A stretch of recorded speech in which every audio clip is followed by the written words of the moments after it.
Ganti presiden sekarang juga.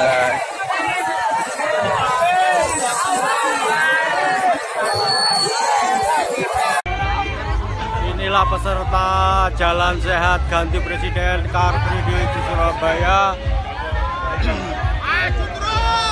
Semakin siang semakin panjang dan semakin bertambah banyak peserta untuk Jalan Sehat Ganti Presiden 2019.